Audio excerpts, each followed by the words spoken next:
So a lot of people worry about the question of whether what's been going on just recently with materials and semiconductors, things like lumber and steel, in terms of pricing and what appear to be shortages, speak badly for the economy moving forward.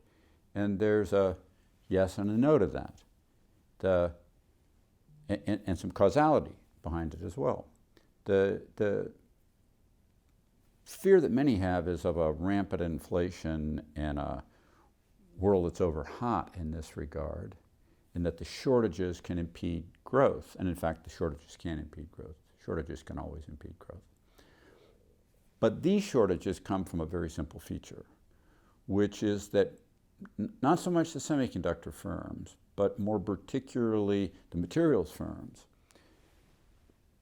when COVID hit just over a year ago en masse,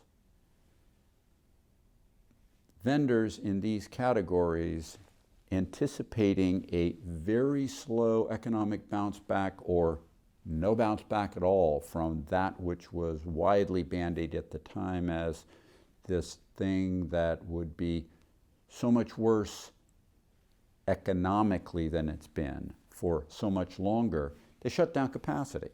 Now, sometimes when you shut down capacity, you do it in a way that's going to make it a permanent shutdown. Sometimes you do it in a way that's going to make it a temporary shutdown.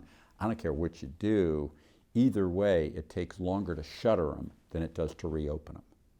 And hence, as the economic rebound was so much faster than any of these firms anticipated, and the bounce back in that V-like pattern we talked to you about a year ago plus came on so strongly, they're caught without capacity. So yes, they raise prices. Yes, there are shortages, seemingly, as the economy's strong when it wasn't expected by them to be strong, and they're short of capacity.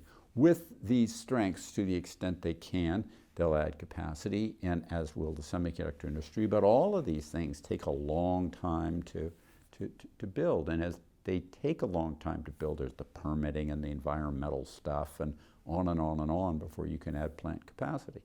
And in doing that, this is going to end up, in some ways, impeding parts of growth. But it's inherently not inflationary, because inflation is about an overall macro phenomena, which shows some numbers that confuse people now because the year-over-year comparisons seem big, but people forget that those comparisons about right now are comparing against a year ago when those same prices were actually depressed. So you're comparing normalized prices to previously depressed prices. And in that, what this really does is slows down growth with pressures in some part of the economy that impede growth, taking away pressures in other parts of the economy, and is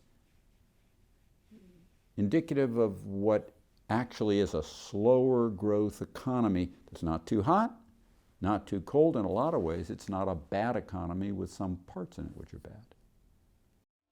Subscribe to the Fisher Investment YouTube channel if you like what you've seen. Click the bell to be notified as soon as we publish new videos.